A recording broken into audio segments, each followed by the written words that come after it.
Thank you, guys. Appreciate that. If you don't know by now, we're going to talk about imagination this morning, okay? There are literally hundreds of quotes on imagination, but I picked out a few of my favorites.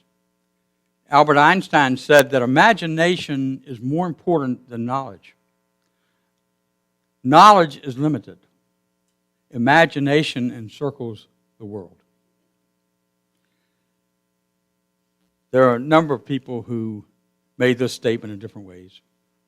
Ralph Waldo Emerson, Napoleon Hill, William Arthur Ward, Charles Fillmore. If you can imagine it, you can achieve it. If you can dream it, you can become it.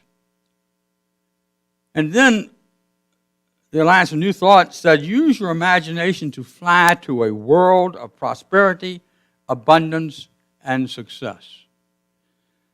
And we have seen demonstrated throughout our lifetimes people who have used their imagination in marvelous ways. Apple products, who do you think about? Nobody knows him, okay. Microsoft. Yeah, good. But in order to really imagine, as Alice in Alice in Wonderland said, I nearly forgot. You must close your eyes, otherwise you won't see anything. So what I'd like for you to do is close your eyes right now.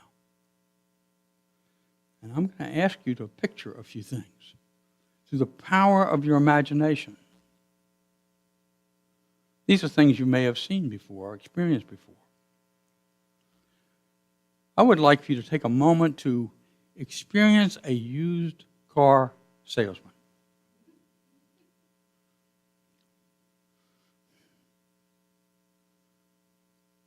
What are they wearing?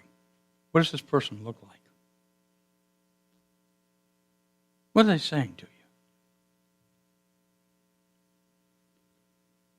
And then, let's let that go, and I want you to picture a librarian. Your librarian.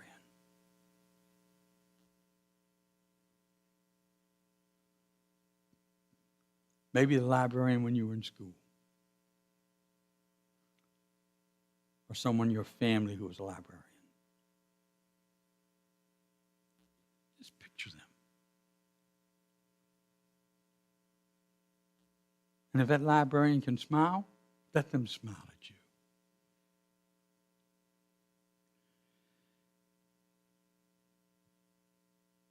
And then, I want you to picture two sumo wrestlers wrestling together.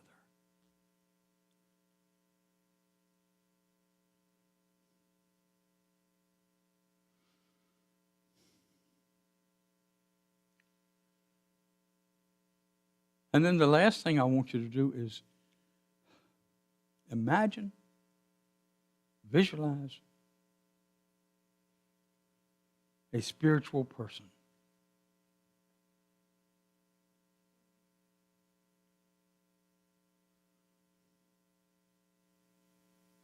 And now open your eyes and come back to this place. And Peggy's got a microphone here.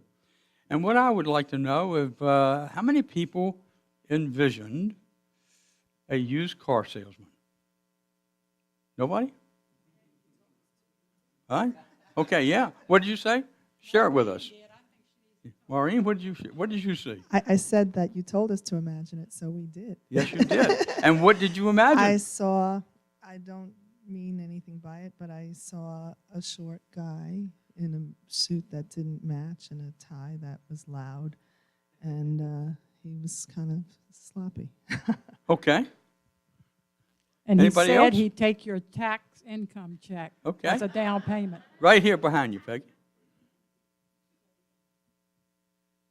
Okay, so my used car salesman was just dressed to the nines, was totally nice.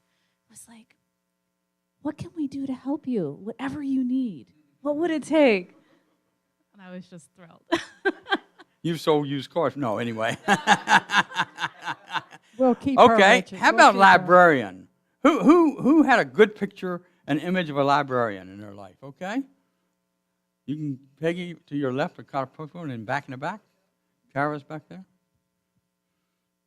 Hat on, cat glasses, a bun, the chain like I got, and a sweater that had a little thingy in it. She had it over her shoulder. Had on sensible shoes, a white blouse, a cute skirt, and was very perky. Like, may I help you? Lucretia, did you have something Well, different? yeah, so I imagine like 3 or 4 because I'm always in the library. But the librarian at my school, his name is Penn, and he's this little dude, and, you know, he's always kind of bouncing a pen off of his hand and suggesting new books, so very happy. Anybody else? One more. There we go. Vicki? So my librarian goes back to a long time ago. She had dark hair. She had on a shift dress. She had on cat glasses. And she looked at me and she went, shh. You used to talk a lot, huh? Yeah, okay. All right, now let me ask you this. How many people, when they saw the librarian, saw a person with a bun? Hair bun, see? Yeah? Some common thought about that. Okay, so how about sumo wrestlers? Somebody went like this, anyway. Nobody saw him? Just call on somebody. Call on somebody, Peggy. Just give them the mic. All right, I saw it all. I use my imagination a lot. Yeah, big guys, but also buns, actually. Tiny little waistband thingy. And then I actually saw people like a dad and a kid with like sumo wrestler like costumes on, bouncing around. I don't know. Just went there. Thank you. Okay, anybody else? Sumo wrestler. Okay, so anybody see a diaper? Huh? See? Yeah, okay, yep. All right. Did anybody see a couple guys bouncing off each other at the stomach level? Yeah, there you go. Now, here's a question. I ask you to think about or imagine a spiritual person. So, what did you come up with?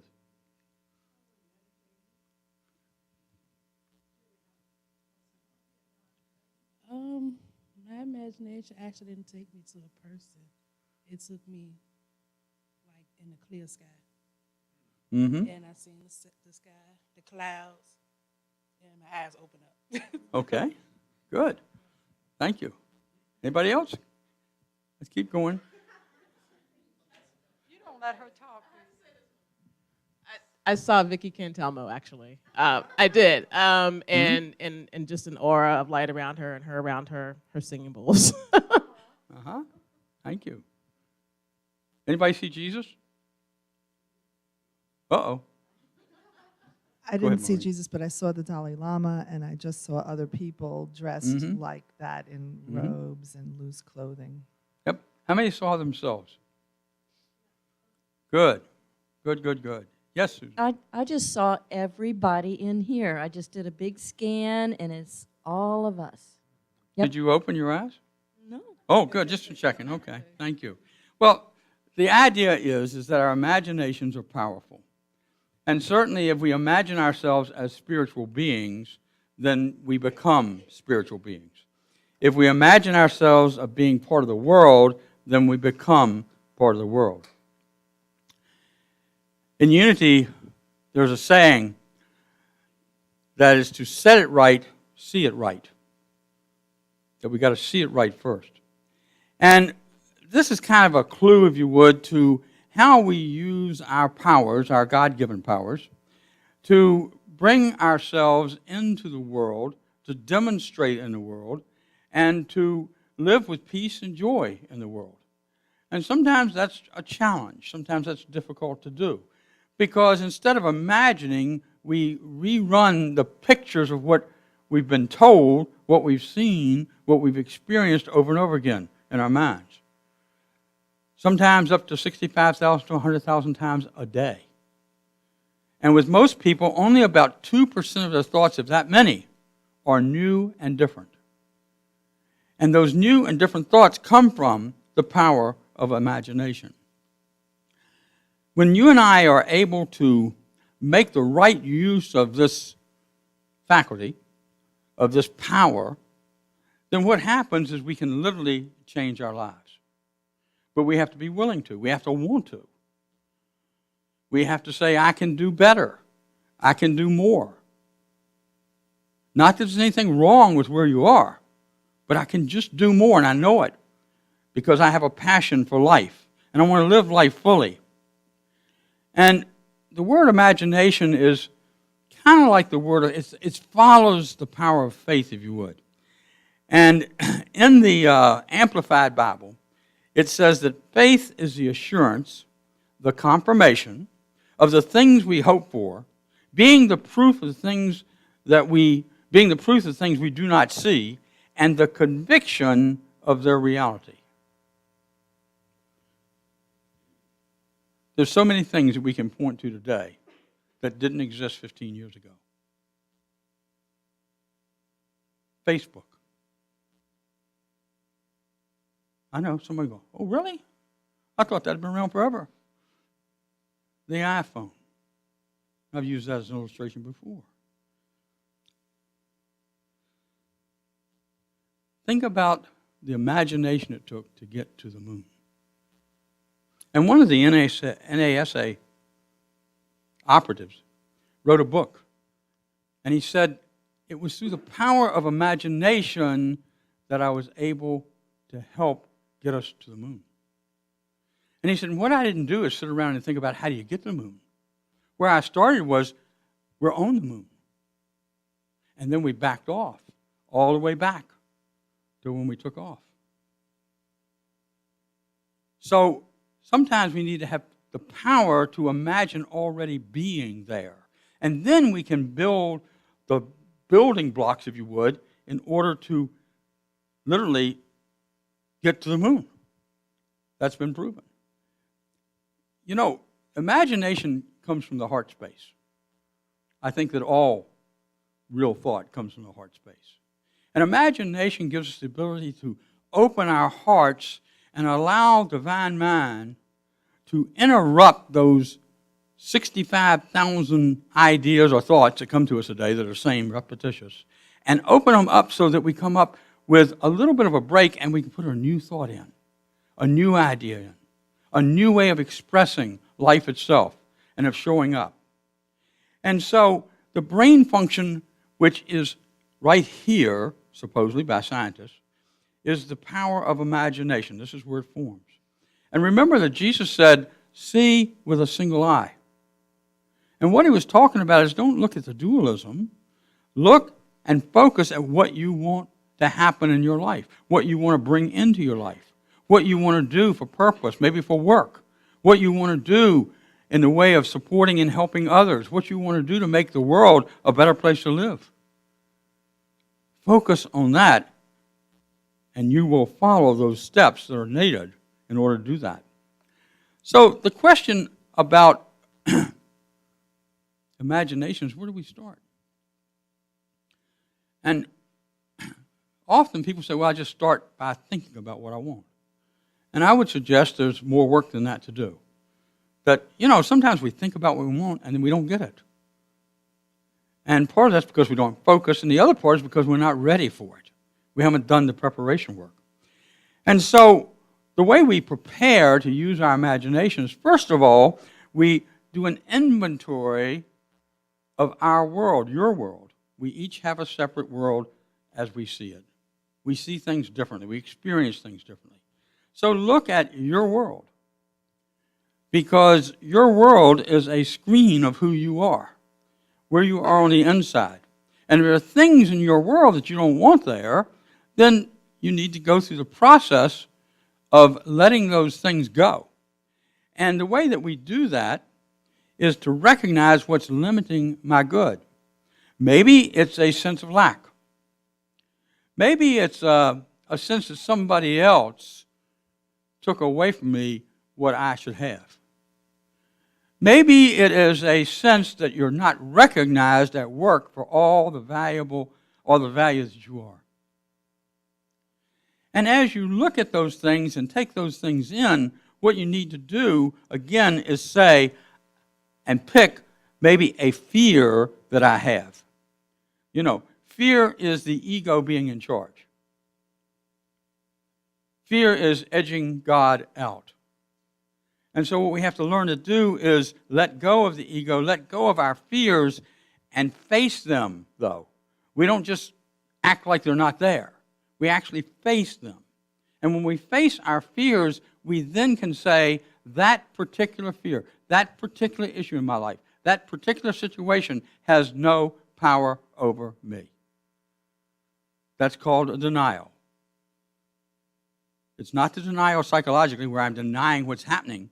Instead, I am fully aware of what's happening because I'm looking at my world and why I'm showing up the way I am. And most of us have something to work on. I kind of believe as long as I'm breathing, I've probably got something to work on. And sometimes it may not be as obvious. And I have to really go inside of myself. And that's why we meditate. That's why we become aware of the inner self, so that sometimes what happens, and this isn't always comfortable, is something comes up while I'm meditating that says, this is in the way. This has power over me. And when I recognize it and I'm willing to bring it out, then I can step into the denial and I can say this has no power over me. And what I have found is that that dissipates. It doesn't have any power over me because I've affirmed that. And so if I go through that process, then I have to ask myself, what do I really want? What do I really desire? What do I love about life? What do I love about others? How do I want to show up in each situation? And so we go through a discernment process. A discernment process means that to use my imagination in the most powerful way, I have to step in and allow Spirit to guide me. I'm going to give you a little example of discernment. When I was in school and seminary, we each year had a fundraiser where we raised money for the class trip. And our class decided on this trip, which was going to cost more than most of them. And so it was going to cost about $20,000. The most that had ever been raised before that in this fundraiser was $12,000. So we had a person in our class, Jennifer, and she brought us together, and she said, this is power of discernment. Let's go through that. So for about 45 minutes, 8 of us met together. We met in the place, in the cafeteria, where this fundraiser would take place. And she started off by just saying, I want you to just ask Spirit to guide you and direct you and allow you to imagine what this event would be like. And then we each went around and described it. There was a lot of similarity, obviously, but there were some differences. Then she said, I want you now to start to discern, to go within yourself and take a few moments and say, what is mine to do in this event? And so we all did that. And so we went around and we shared some of it. Now, up until this time, only about 50 or 60 people ever came to the event. Mostly ministers who were visiting in town. So one person said, well, I want to be in charge of invitations because I see 90 to 100 people coming to this event. And one person said, well, only 50 have come before. And Jennifer, in her wisdom, said, we're discerning. We're not limiting. And so we stuck with that. Then another person said, I want to do the food. Another person said something else. And what I decided I wanted to do, what came to me, was a garden, if you would, or a fountain in the middle of the room, just to decorate it, to show that there was a flow of life and love. And so I said, I'm going to do that. And everybody knew in the class how good I was with my hands, and so they were kind of in disbelief. And they were right. I could imagine it, but I could not do it myself. So I went to the maintenance people at Unity Village, and it so happened I knew them because I did a session with them every Monday morning. And I said, guys, I need a nice pond to put in the cafeteria and put flowers around it and all that kind of thing. Now, this is January. And they said, one of the guys said, well, we got a pond, even with a little waterfall in storage. We can get that for you. And one guy said, well, we got sod over here. We can put the sod around it. Another guy said, you know, in the hothouse there are some plants. We'll bring those out. And so these guys came over. I just imagined it. They did the work. That's how God works through us. You know? Spirit knows what I can't do and what I can do. And so they showed up, and we had this fountain. We ended up with 92 people who came to the fundraiser. We raised $22,000, and I all think it started right there in that 45 minutes we went through a discernment process. So we have to first start off by discerning what is it that Spirit sees in me, wants me to do, that I can really get excited about. What is it I can see? What is it I feel? What is it that I can build? And when I step into that, I'm able to use and generate my imagination to come up with brand new, exciting ideas. And that makes a difference. I can do it at work. I can do it in play. I can do it when I want a vacation. I can do it when I want to feel closer to God or Spirit. I can use my imagination to create my world. And so as I go through the process, what I start to do is really create something that nobody else has created. There's a name that I'm going to use, Walt Disney. Anybody here does not know Walt Disney? Just let me know. Yeah, okay. So everybody knows Walt Disney. I watched a movie the other night, or a documentary about his life, and I did it intentionally because I put him together with imagination. I think he was one of the most imaginative people who ever lived. And he was born in 1901. He was born in Illinois, in a small farm town. By the time he was 16 years old, he was getting ready to move to Kansas City, and World War I broke out. We're going way back. And he was 16. So what did he do? He went down and he lied about his age, but they found out that he really was 16, and so they wouldn't let him come in. But he really wanted to go. I mean, he saw himself in France, as he said. And so what he did is he joined the Red Cross, who allowed people who were 16 to be ambulance drivers. And he spent 2 years in France.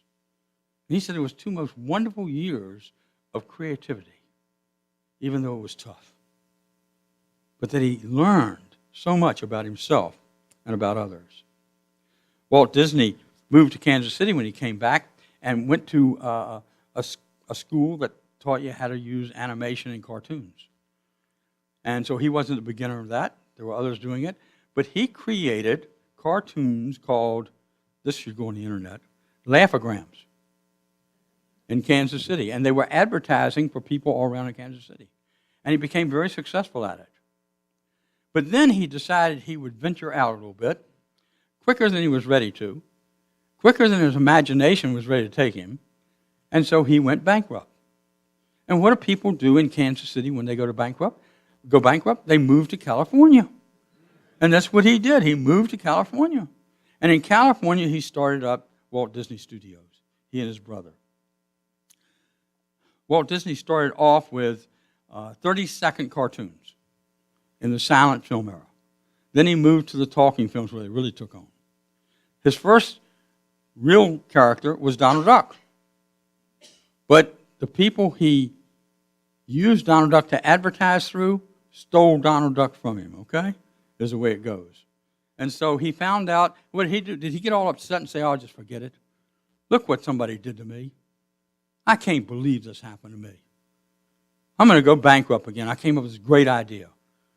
Instead, he said, well, what's the next character? It's Mickey Mouse. Everybody knows Mickey Mouse, right? Because he was the symbol, he was the icon for Walt Disney. And then he started to get into longer animated cartoons. And then in 1937, he came up with the Seven Dwarfs. What was her name? Snow White. I started to say Alice in Wonderland. But anyway, Snow White and the Seven Dwarfs.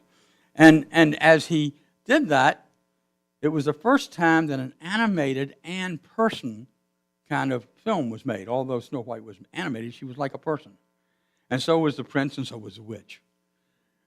But the seven dwarfs were like dwarfs, okay? All over the place. And they were all animated. It's the first time anybody put that together. He got an Academy Award for that. It was one of 22 Academy Awards he won over time. The only film he ever really directed himself and worked on himself was Mary Poppins, which was in 1964, with Dick Van Dyke and Julie Andrews. And he actually put that together. And they said he would do the storyboard. I mean, this was a hands-on guy. And that he'd be very active in it. But one of the things that he created were Imagineers. Actually, they had a title, Imagineers. First one I ever met, I went to Disney World, and I went through a one-week creative process back in the 70s. And the Imagineers were running it. And what would happen is they would teach you how to be creative and how you can use your imagination. And one of the things they kept saying, there's no bad idea. You've heard that, but we don't always believe it about ourselves. But there's no bad idea. And we were starting in a room just about the size of this room. There were about 18 of us, I think it was, and there was just a whiteboard or a chalkboard back then all the way around the room. And the instructor started to say, here's X. Now give me an idea. And people would start to give their ideas, and they'd go around the room, and then you get to do it again. And before long, all the boards were filled up. And they said, which of these do you think would really work? All of you got to agree on 2 or 3 of these would really work. And we would come to an agreement after a lot of back and forth. But we came to an agreement on what would work. And then they said, now sit and imagine this. Sit and feel this. Sit and see yourself doing it. And that's how you use the power of imagination. All of us know that Walt Disney dreamed up Disneyland in California. He was very personally involved in it, like I said, in everything he did. And he helped build this because what he saw was people laughing, people being joyous, people experiencing life in a wonderful way. See, he understood what he was imagining. Disneyland was only a vehicle to get him there. And that's what happened. In 1965, he had been a smoker and he had lung cancer. The year that he spent in the hospital, he built much of, in his mind, Disney World in Florida. And what they said he would do, and a reporter went to talk to him one time, and he had a cane. And on the cane was a little stamp, a little sticky thing, and he would have a picture drawn, and he'd put it on that, and he'd put it on the wall, on the ceiling. So he would lay there, and what he was seeing was Disney World, with Epcot Center, with the different kinds of restaurants, all up on this hospital wall or ceiling. And so it was kind of simple, as his brother said, Roy Disney, it was kind of simple to build that once he had dreamed it up. And of course, he died in 1966, a number of years before that was put together. But he had that imagination. And he had a love for people. He had a love for laughter and humor. He had a love for joy. He had a love for inspiration. And he used his imagination to do all that because he didn't think there was anything that they could not do. If they dreamed it up, it could happen. And so as we look at our lives, I would just say use your imagination. One of the things I want to suggest, I was on a call the other morning, and there were 8 other ministers, and what we were talking about is what is Unity's real vision? What are we really all about? And to a person, we agreed that we are about changing lives, individual lives, but that's not where we stop. That's important to grow spiritually.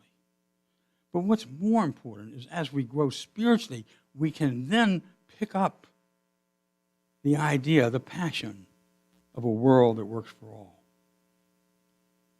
Not a world where everybody agrees, but we can disagree with love. Not a world where everybody has the same faith. We honor each other's faith, whatever works. There are many paths to God. Not a world that has the same government, and you have to have this government no matter what, but a world that says there's enough room for everybody if we love each other and care about each other. And that's really the vision, is that as your life is transformed, you are the vehicle through which the world will be transformed. And we're joining with a lot of people in doing that today. Unity's not going to do it by itself. We have New Thought ministries throughout the country, throughout the world, literally today. You have Oprah Winfrey, and don't tell anybody, but Soul Sunday. Watch that later, okay? It's on about the same time we are. And you just have lots of different speakers today, as you know, who are sharing this idea of how we can improve, and as we can improve, we can use that power of imagination to create a world that works for all. The author, I can find it here, of Alice in Wonderland said, imagination should be used not to escape reality, but to create reality. That's what we're called to do, is to create reality, the truth that we are one. Thank you.